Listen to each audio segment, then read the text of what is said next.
Welcome to CVOR Conversations. I'm Sian Human. Today, we're exploring a question that's central to violence prevention.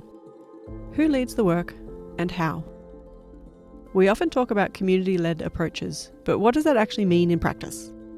How do communities build their own capacity, create protective factors, and sustain change over time, especially when they're working within structural constraints or facing multiple disadvantages? I'm joined by three guests who each bring a different model of community-driven violence prevention. Together, they'll show us what it looks like when communities truly own the work, from the intimate scale of face-to-face conversations, to grassroots organising within displaced populations, to citywide saturation initiatives. Each offers unique insights about what makes community ownership effective, what it requires, and how outsiders can support without imposing.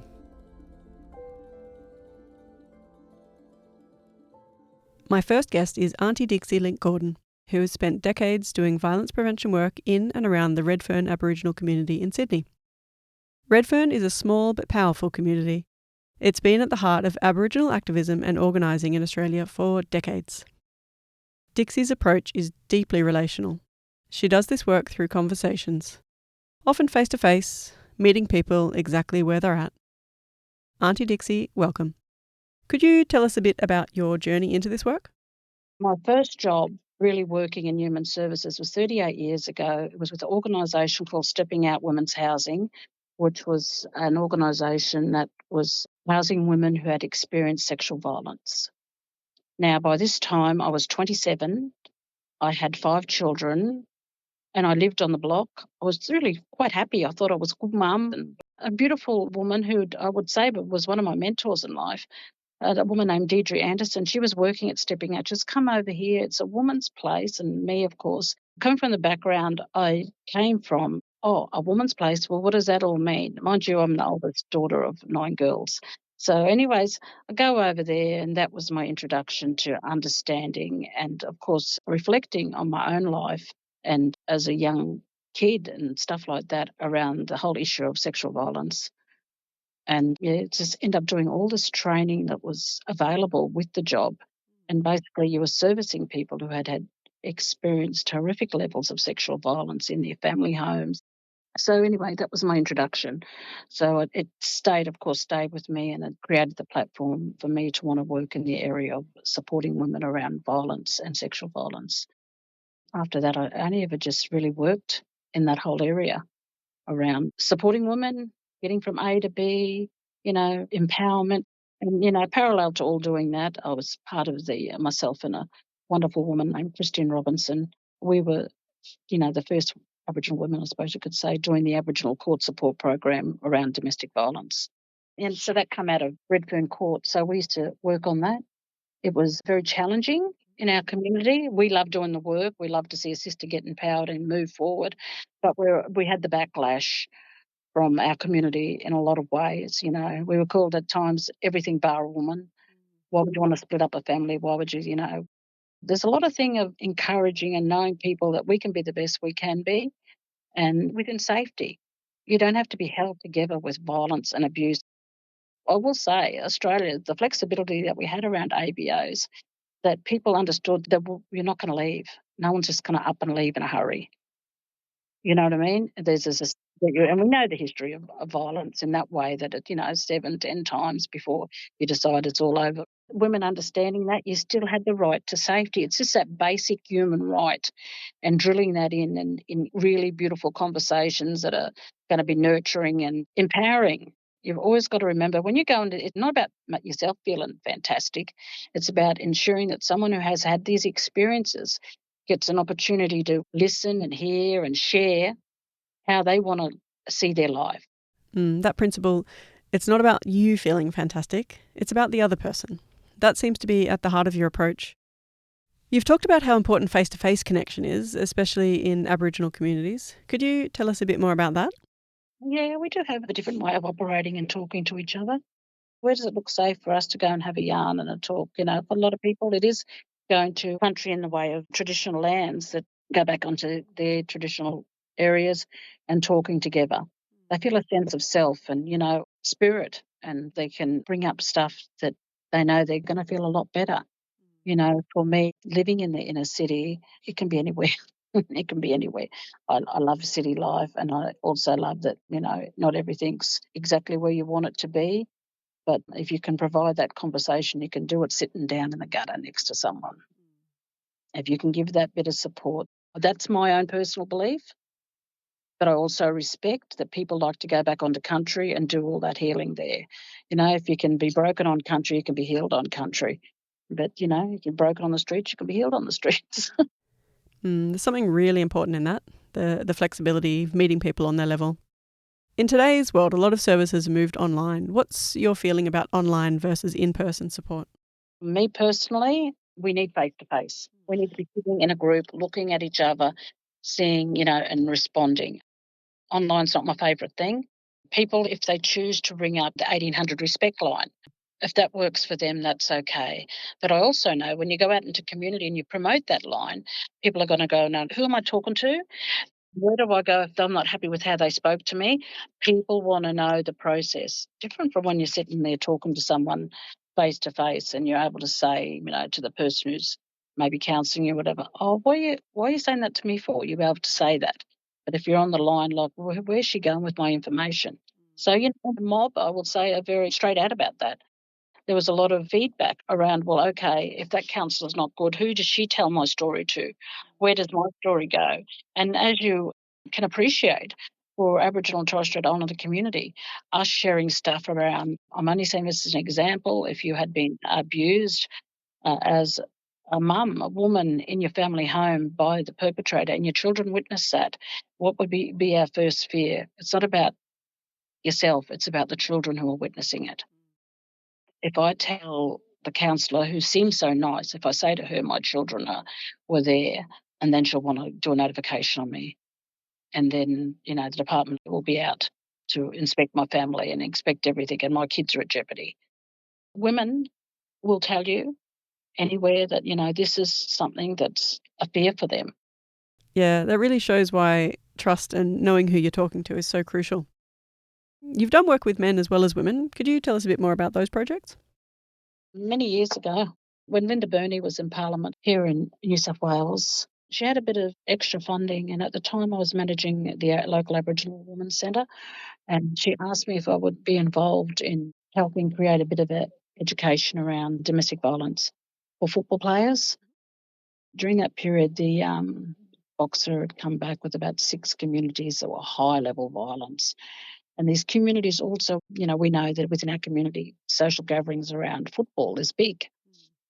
So became the Let's Tackle Domestic Violence, which came out of the New South Wales government. And they just asked me, how would we have a yarn to people about it?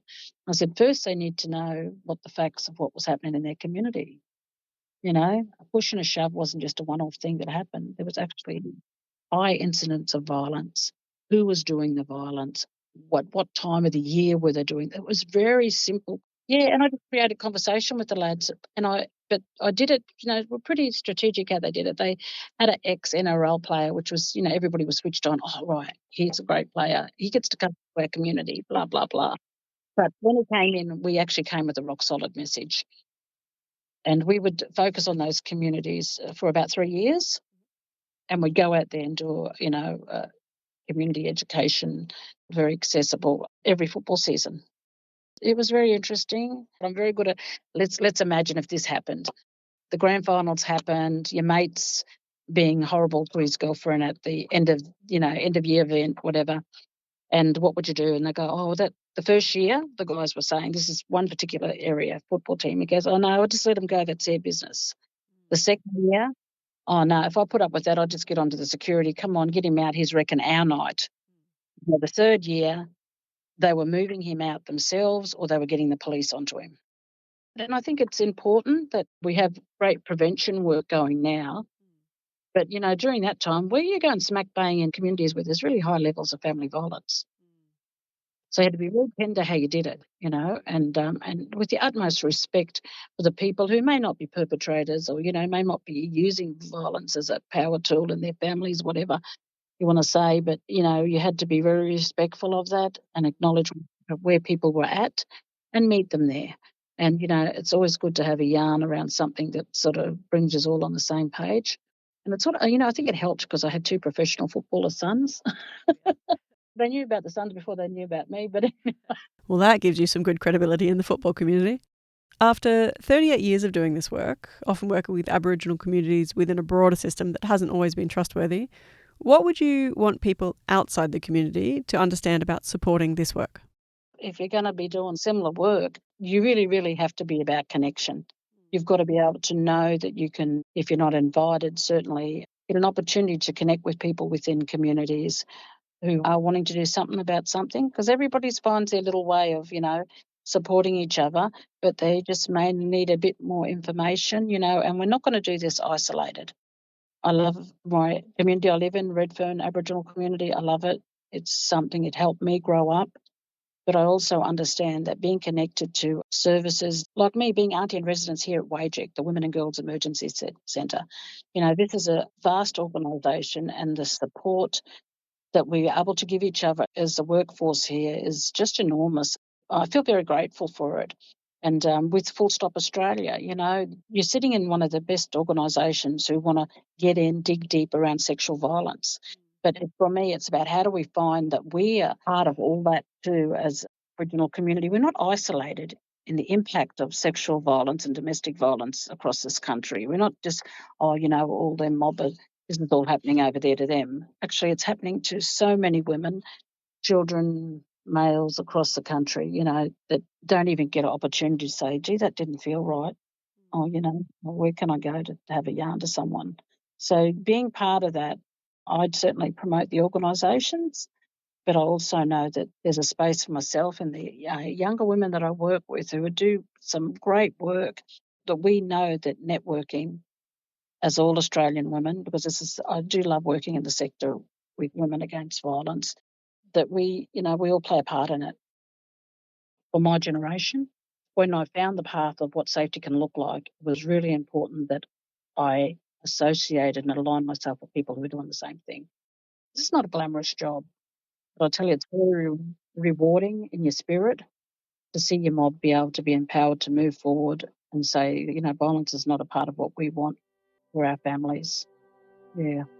And so I would just say to anybody, don't forget where we come from and what we have experienced, whether it's in wider society or in our own community, that it was an experience, that we are strong to move forward.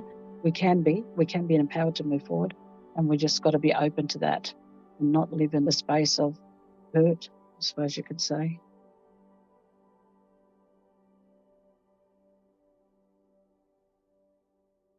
There's one more thing that you mentioned I just want to touch on. You talked about the inner circle of First Nation conversations being different from the outer work. Could you expand on that a little? Yeah, I just want to say that for anybody, doing work in this area, making something that's accessible and culturally safe for your little mob in your community. With breaking silent codes, that was really just for us as First Nations women who had been impacted by colonisation. And for us, it was around how do we have these conversations amongst ourselves? There's all this work being done on the surface, here, there. But what does it look like for us, the inner circle of First Nations people? How are we talking about it? So I always consider us the inner circle. I mean, I know our conversation is different and it can be really, there's a lot of truth telling. There's a lot of talk about what really failed and what put you on the back burner about not really trusting that, so there's a lot of stuff around truth and trust and empowerment where we know that we have the basic human right to go and do what we need to do to feel safe. We cannot be feeling unsafe in our own family homes every night when we lay down. So getting that word out and supporting the good folks who are doing that work and building a network with them is something I think is really important. Dixie Link-Gordon, thank you for joining us and sharing your thoughts. No worries. Thank you so much. Auntie Dixie showed us that trust, face-to-face connection, and meeting people where they are is the foundation of this work. But what happens when you're trying to build that kind of community and trust in the context of displacement, statelessness, and temporary protection status? What does community organising look like when structural violence is ongoing and people don't even have a guaranteed right to stay in the place where they're trying to build community?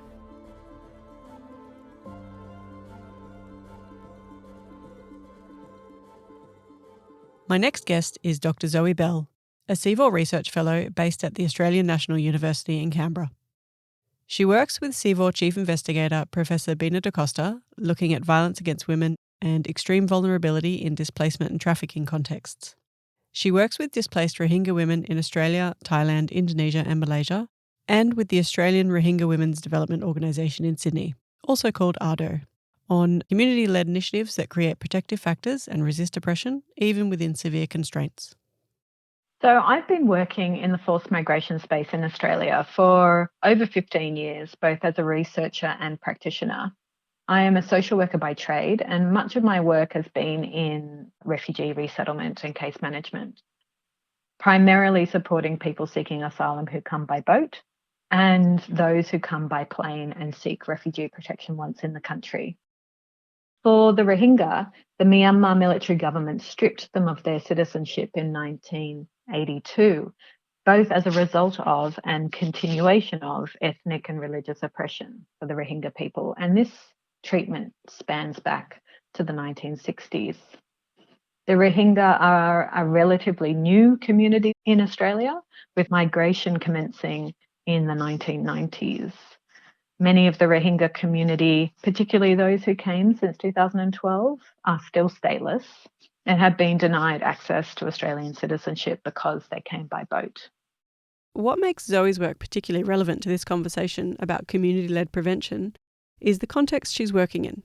We're talking about communities dealing with multiple compounding vulnerabilities, displacement trauma, statelessness, temporary protection status that can last over a decade. Yet, within these constraints, Rohingya women have created extraordinary prevention and support structures. Zoe, you've talked previously about how these women are often portrayed in binary ways, seen as either passive victims or threatening figures. How did the women you worked with challenge these stereotypes?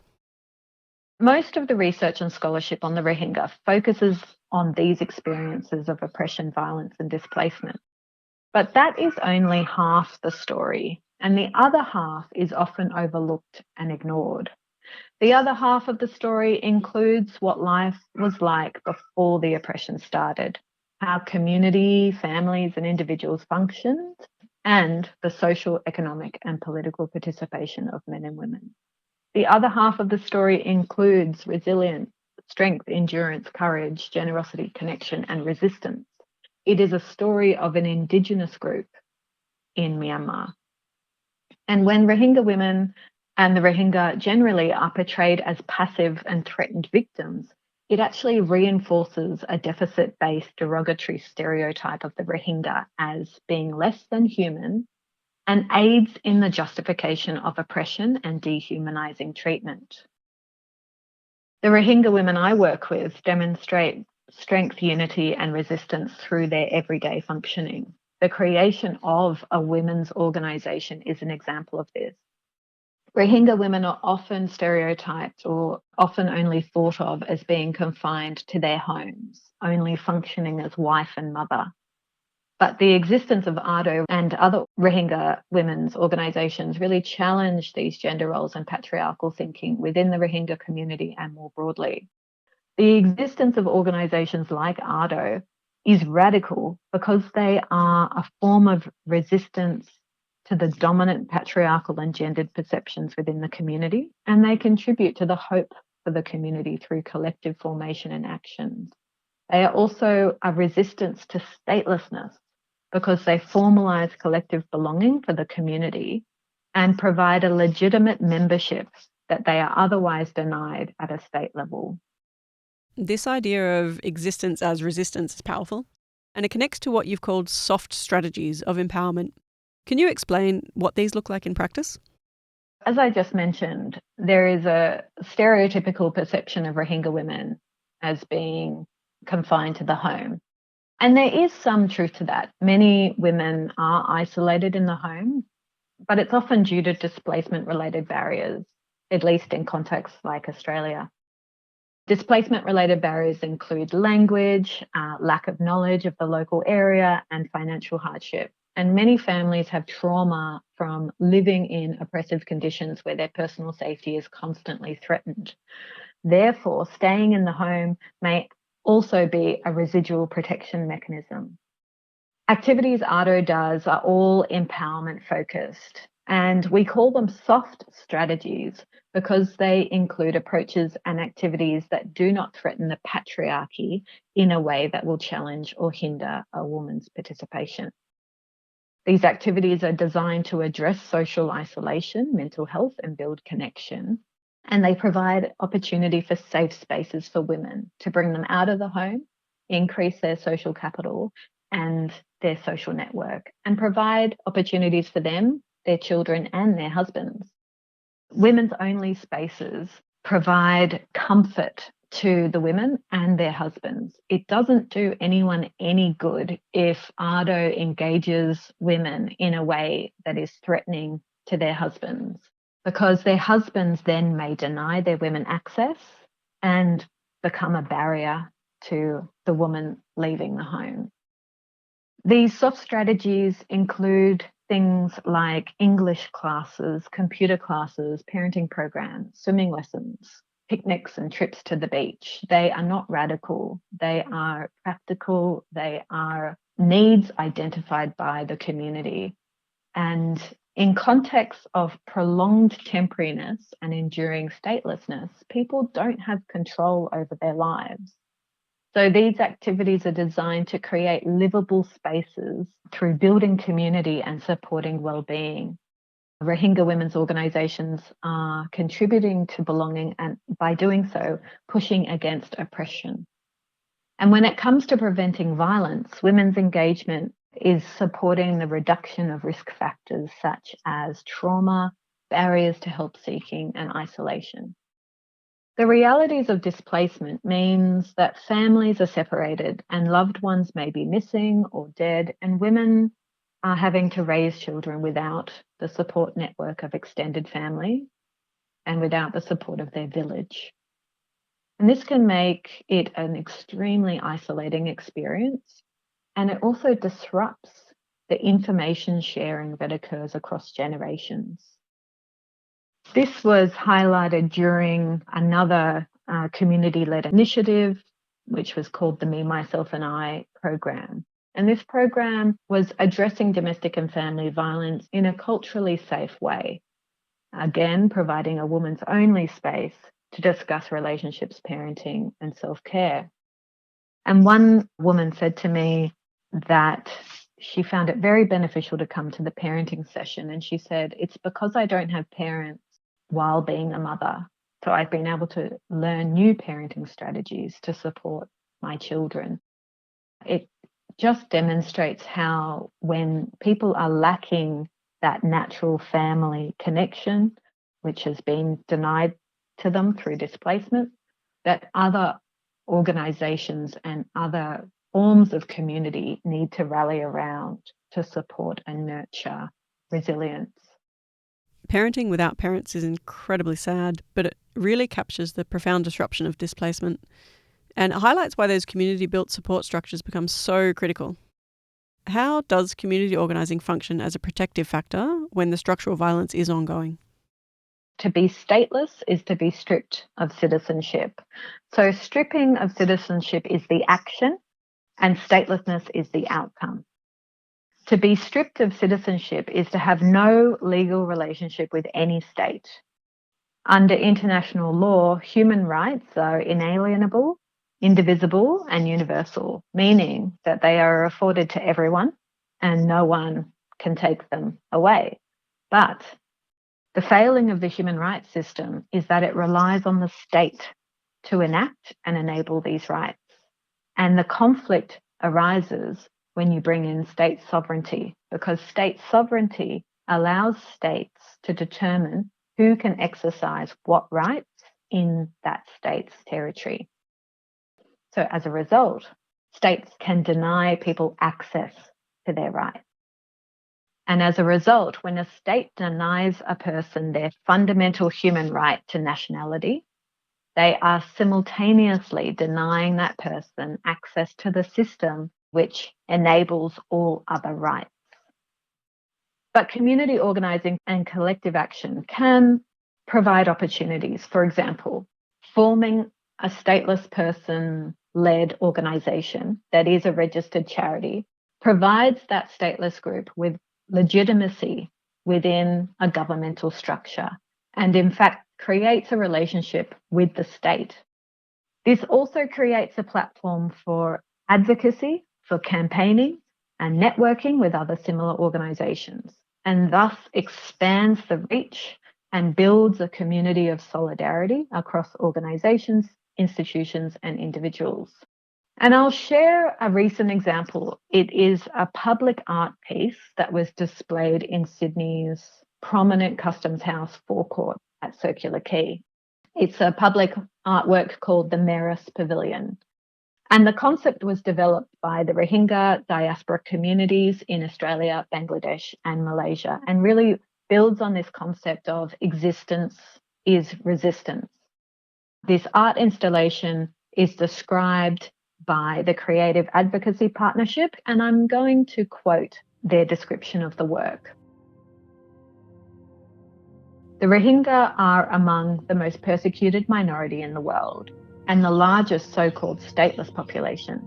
For decades, they have endured systematic violence and exclusion, and today 99% live in conditions of containment, such as refugee camps, detention centres, or in countries where they're denied citizenship. Statelessness strips away more than legal rights. It erodes culture, identity, and a sense of belonging itself. The Rohingya experience is not only a humanitarian crisis, it is an existential struggle to preserve dignity, memory, and a future as a people. In the heart of the Maris artwork are 16 taro leaves, each carrying the proverb, Honsu Fatar Fani, water on a taro leaf. This Rohingya proverb speaks to the way water sits on a taro leaf like it is floating and then rolls off when the wind blows, leaving no mark. This is what statelessness feels like. Our existence is being erased. No matter where we live, we cannot make a mark. It is difficult to get our documents, practice culture, and build a life. It feels like we are floating above the land. Even gravity is against us. But for Rohingya people, existing is resisting. We need to keep living our lives, telling our story, and continuing our legacy.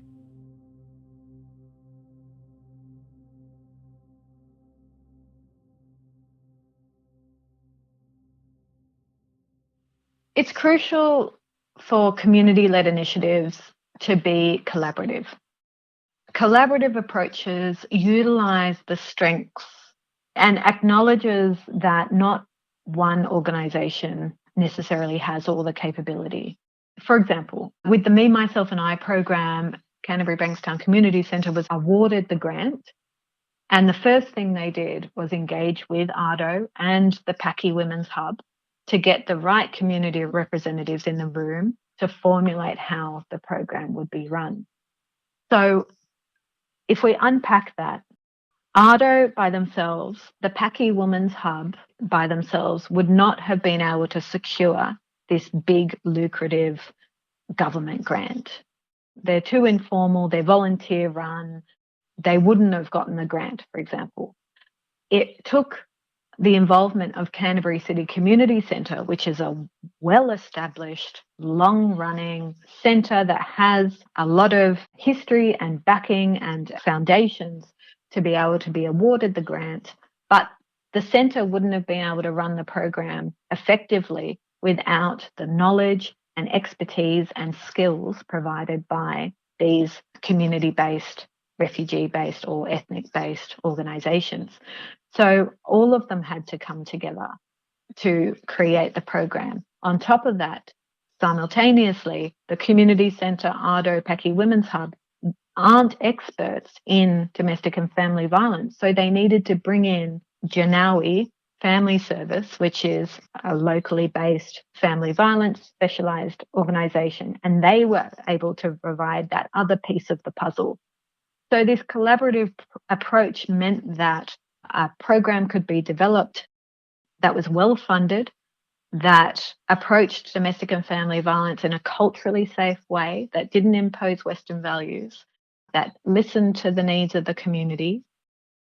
I would also be encouraging the acknowledgement of experts by experience. Even though someone may not speak English or may not have a tertiary education, doesn't mean they can't analyse and identify the problems and solutions that are relevant to their community. And lastly, what gives you hope when you think about the work being done by the Rohingya women leaders in building safer and more empowered communities? I've had the privilege of working very closely with ARDO for the last 5 years, and the work with CVOR has enabled me to expand my engagement with the Rohingya community into Thailand, Malaysia, and Indonesia, and other parts of Australia. I have seen firsthand how Rohingya women in diaspora contexts, such as Australia, are able to flourish into tenacious, effective, and inclusive leaders. From seeing this, I'm very confident about the abilities of the women currently and the abilities of the next generation who are following their mothers' and sisters' footsteps. Young women in the Rohingya community are accessing education, sometimes for the first time in generations, and they're pushing against the oppression of their people. The road is still long and incredibly perilous, with ongoing genocidal violence still occurring in Myanmar and ongoing mass displacement and ongoing oppression of the Rohingya in other contexts. But I see the strength of the community, particularly in the diaspora community, and I really am emboldened through this existing is resisting concept. I think it's so brilliant, and I can see that through actions like cultural preservation, like the Meris Pavilion, through engagement in research and documenting of the Rohingya life, that there is more safeguards in ensuring that the Rohingya identity, that the Rohingya community will withstand this oppression and genocidal intent, and that they will prosper.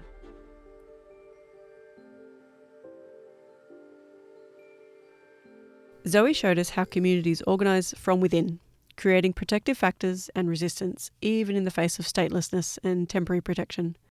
These grassroots community-led initiatives are powerful, but they're also working against massive structural barriers. So, what does it look like when a large, well-resourced organisation tries to support community-led work at scale? How do you coordinate across an entire city without imposing external solutions? My final guest is Dr. Jenny Anderson, Director of Strategy, Policy and Impact at Respect Victoria.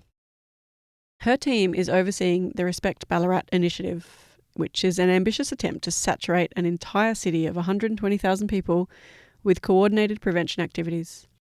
It's government-initiated and well-funded, but the goal is genuinely community-driven work. Jenny's going to talk to us about how they're navigating that tension. The Respect Ballarat model is essentially a place-based and community-driven approach to preventing violence against women.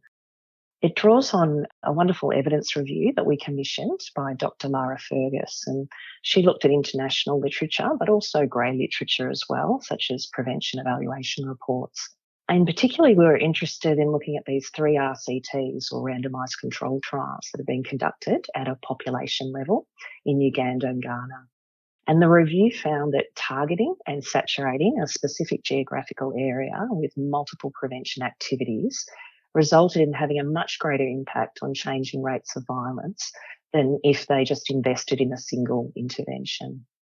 So I guess, if I look at saturation now as we know it, we've identified many things that are actually critical to the success of saturation approach, but I might just highlight 3 things that I think are particularly important. So One of those is mutual reinforcement, or the concept of mutual reinforcement. So this means implementing multiple prevention activities that are concentrated in one geographical area and that they are coordinated in their aims and their outcomes. The second thing is taking a multi-level approach, so putting prevention activities in across the socio-ecological model. And the third one is fueling the work via community mobilisation. So let's dig into that first one, mutual reinforcement, because it really captures why this approach is so different. This approach requires multiple prevention activities rather than just one program or one intervention to be concentrated and coordinated in one area. So that's why we call it mutual reinforcement. So when prevention activities saturate an area and those activities are actually connected together and reinforce each other in the prevention messages or in the skills or in the behaviour change techniques that they are putting forward, the evidence then shows us that they have significantly more impact than, let's say, disconnected or single interventions being run. So I like to think about, what does that mean for someone sitting in the community? What does it mean to have saturation going on around you? It means that actually all the different interactions a person might have with their community, so somewhere where they live, they work, they learn and play, that those different interactions in those different settings would then influence and reinforce the attitudes, the behaviours and the norms that are related to preventing violence. So you might want to think of, a young person who's at high school, and there's been a wonderful program go through Victorian schools called the Respectful Relationships Education Program. And so that program supports people to develop positive attitudes, shaping gender equality and respect in their relationships with others. So you might think about that person. They receive those wonderful learnings and messages in the classroom, but then that kid goes out into the playground and they hear sexist remarks, or they go home and they hear other conflicting messages from their parents, or when they're out in the sporting field, someone yells out a remark, or when they're actually online, spending time online with their peers. So it's really important that we have this reinforcement, because really deep learning only happens with multiple exposures to messages and skill development over time. That example really illustrates the problem with siloed prevention work. You can do great work in schools, but if that's contradicted everywhere else a young person goes, the impact is limited. So how does community mobilisation actually work in practice? How do you get an entire city moving in the same direction? We're seeing community mobilisation as a community-led approach to social change. So the evidence is telling us that it's just a critical element if we're going to make this saturation model work. So I guess we took a few different approaches, and we'll take future ones as well. But the first step we took towards community mobilisation was to first get community involved in talking about the problems that they were facing. And we did this in several ways. So we connected and engaged with a large range of stakeholder groups across many settings and cohorts, across prevention sector practitioners and local governance and faith groups and sporting clubs, etc. We wanted to really learn more about what was driving the violence in Ballarat and all the different experiences of this, and also to start collecting ideas on what they believed needed to change. We were also really lucky that we were able to tap into an already really strong prevention alliance that is already in place in Ballarat, and that's called the CORE Alliance, or the Communities of Respect and Equality. So this alliance is driven by Women's Health Grampians, and they are a key partner of Respect Victoria in this work. The CORE Alliance is a partnership of local organisations, businesses, clubs, groups that commit to a collective strategy that aims to prevent violence against women and protect their children. And so this group, and also Women's Health Grampians, already had amazing inroads into the community. There was also another way that we engaged with the community. We commissioned the Australian Centre for Social Impact, or TAXI for short, and they helped us to design and facilitate a co-design process. So one component of this co-design process was to establish a co-design working group of about 14 Ballarat people who represented different workforces and different cohorts. And it was difficult because we couldn't include everyone in the workshops. So we then said, right, we also need to then invest in setting up pairs of community connectors. So they're people who were deeply involved with a particular community within Ballarat, such as the LGBTIQ plus community or the culturally and racially marginalised communities. We also worked with young people and men as well.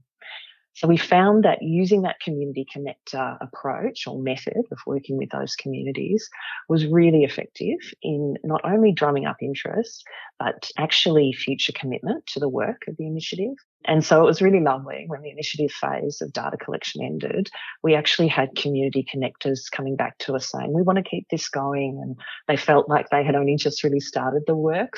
That response, we want to keep this going, that seems like such a clear indicator that you've tapped into something real. What's the strategy now for sustaining that momentum?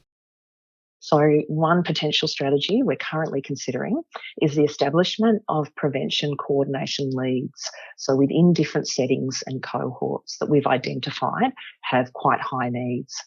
And so their role will be to connect prevention activities within their setting and enable cross-learning and ensure that all are working towards those same outcomes of success.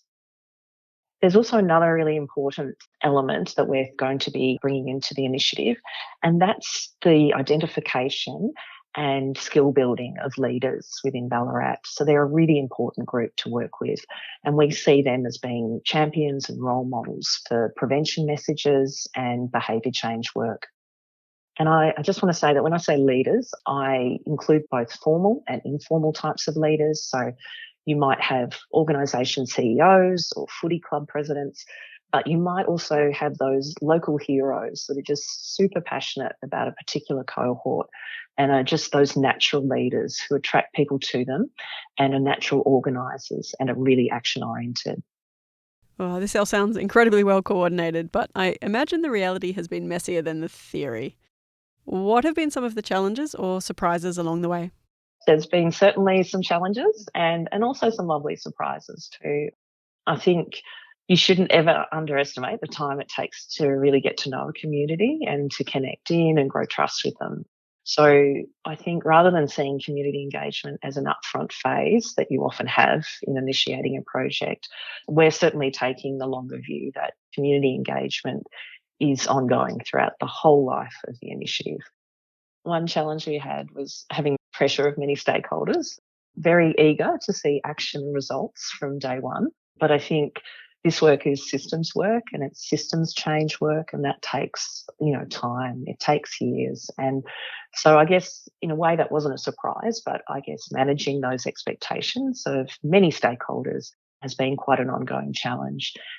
And look, people are just really keen to start to see saturation happening in Ballarat. Yeah, that pressure for quick results versus the reality of systems change, that tension must play out in other ways too. How do you navigate having such a diverse community with different perspectives and priorities?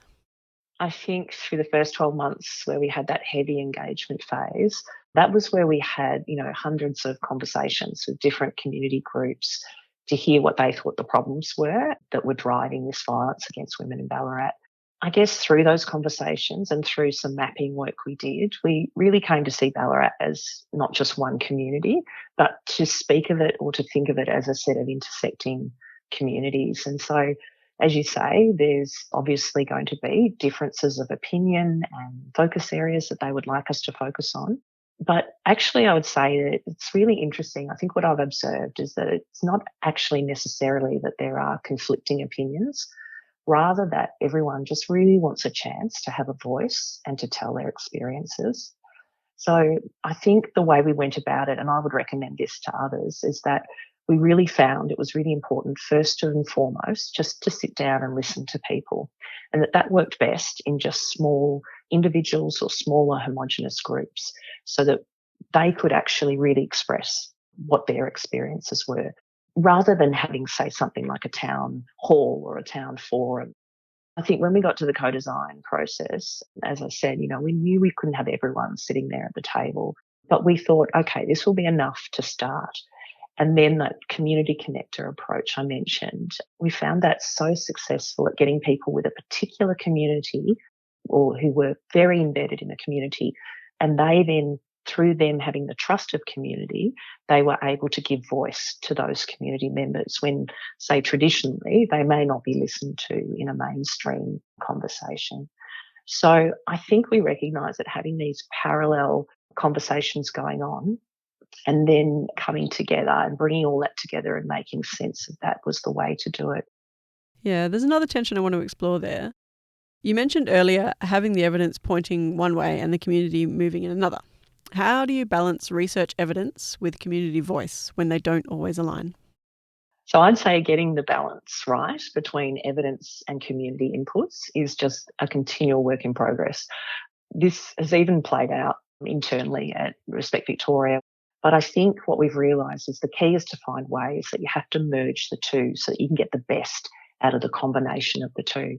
So I don't think we've completely worked it out, but I think that we're now getting into a bit of a rhythm where we do our research or evidence synthesis and we present those ideas to the internal team and then take them to our local trusted prevention partners and then the broader community to get their feedback, their inputs and suggestions.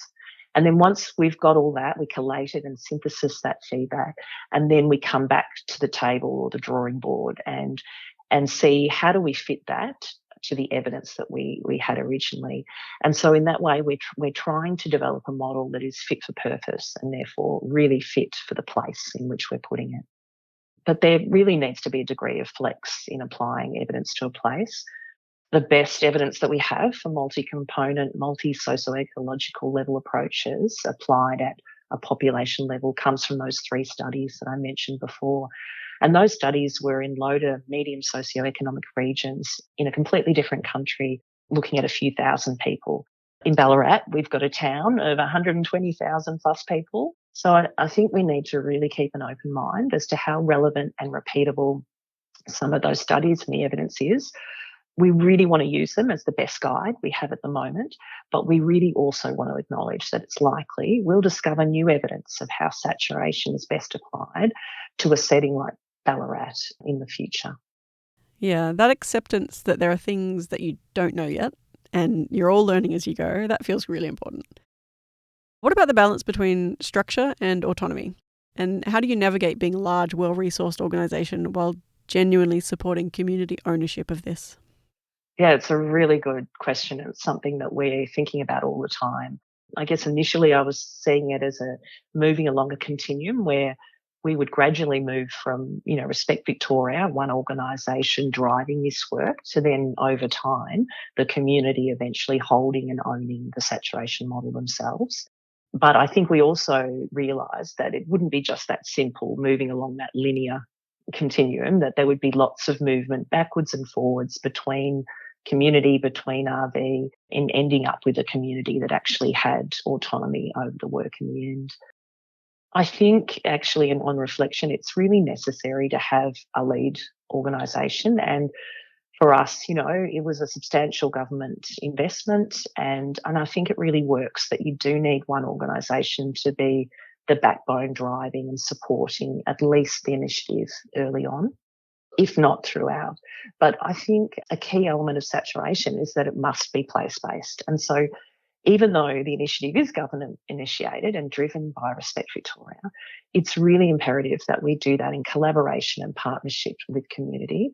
We also got feedback on that saying that some people were concerned that using that approach might actually put all the responsibility of the success of the initiative onto the community itself without actually recognising that communities can only really do so much because they live in a society with all those structural limitations and the social norms that surround them and many things that are actually outside of their control. So I guess we've now come to this understanding that as the funded organisation, we need to take that socio-ecological approach and have the role as an initiator to make sure that we're looking at things not only at the community level, but also at those other layers as well. So the organisational, institutional and society. So if we focus on those structural layers and we work then well with government to help try and change things on the ground and help try and influence social norms, then that should really only enhance the ability of communities to take the lead over time. That's an important point. Expecting communities to solve everything themselves without addressing the structural constraints they're operating within is actually unfair. So with all of this learning, what would you say to other communities considering this kind of approach? I think the most important thing to communicate to people is to have the non-negotiables in place before you embark on this work. So you have to really check whether the town or the place that you're hoping to do saturation is actually really ready for this work. I think implementation science has taught us a few lessons over the last few decades, and there's a really key concept in there about the concept of readiness. So, that work tells us that you can have the best set of programs and the best interventions and evidence-based interventions, but if the place in which you are implementing them is not actually ready or prepared or on board or skilled or resourced to do the work, then it will actually fall down before you even begin. So I think it's really important to know that this method is not a quick fix. It's a systems change piece, and it's messy and it's dynamic and ever changing. And so you have to just check your assumptions and expectations continually, and to help others, check their assumptions and expectations about how soon we might get some change. You also need to do a good assessment of what primary prevention and early intervention infrastructure you already have in place. So who already is doing great work on the ground. So we don't want to repeat or be in conflict with that. We want to make sure that we strengthen whatever they are already doing. But we also want to map that and understand where are the gaps so that we can actually plug those gaps with innovative approaches. So you might then set up some pilots to do some innovative things to see if you can fill those gaps, so you are more likely to get that mutual reinforcement happening. I think also part of readiness is really getting your leaders on board. And I've mentioned leaders before, but they're so integral to making sure that a place is ready. So you need to assess whether multiple levels across the town, whether they're on board and whether they're supportive. And you also need to assess if you have leadership within government. So have you got the right funding and also government will to support the work? And then you also need to set your team up for success. So I think you can't expect them to work miracles in half the time with a quarter of the budget. You need to make sure that you have a team also with a diverse set of skills. So not just great evidence makers, but also great implementers and practitioners and people who know what it's really like to work on the ground. They'll be invaluable. So I guess I'd say take your time, do that early engagement, environmental scanning, know your place first, and then see if saturation is really something that might be possible for your place. And I guess the final aspect of readiness I'd really love to mention is that there really needs to be that collective will to change, or at least a collective wish for change in the community that you're focusing on. I think if you have that, then you're off to a really good start. Yeah, that collective will, I imagine it's easier to mobilise after a tragedy, but we really want to get there before tragedy strikes. Without a doubt. And it is incredibly sad that the reason why Respect Victoria received this, amazing funding came off the back of 3, high-profile killings of women in Ballarat, and the public uproar that happened and the rallies that came off the back of that. So, yeah, it is a real shame and sadness that we're motivated to do things because of tragedy. But if others can take heed from what Ballarat has experienced and from the experience of us now putting the saturation model in place, maybe we can do what true prevention work is about, which is stopping the violence before it actually starts.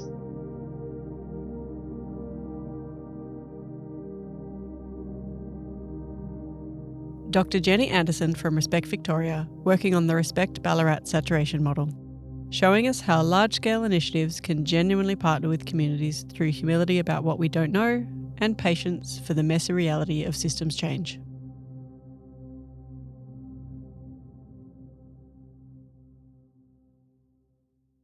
So 3 very different models, 3 very different scales, from Dixie's face-to-face conversations in Redfern, to Zoe's work with Ardo organising within displacement, to Jenny's citywide saturation initiative in Ballarat. But listen to what they share.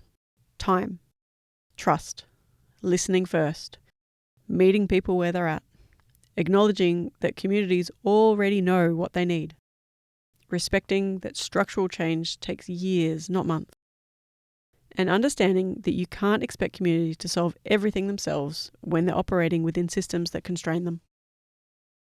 Whether you're having a yarn on the street, creating women-only safe spaces for displaced communities, or coordinating across an entire city, the principles hold. Community-led doesn't mean under-resourced or unsupported. It means the community defines the need, shapes the solution, and owns the work. Our job as outsiders, as allies, as systems, is to support that, not replace it. Thank you to Auntie Dixie Link-Gordon, Dr. Zoe Bell, and Dr. Jenny Anderson for sharing their wisdom today. This podcast is recorded on the lands of the Wurundjeri people of the Kulin Nation. We pay our respects to their elders past and present and acknowledge their continuing deep connection to country. We also recognise the many diverse traditional custodians across Australia and extend our respect to all Aboriginal, Torres Strait Islander and other Indigenous peoples around the world. This podcast was produced by Sean Human and Greta Robinstone for the ARC Centre of Excellence for the Elimination of Violence Against Women.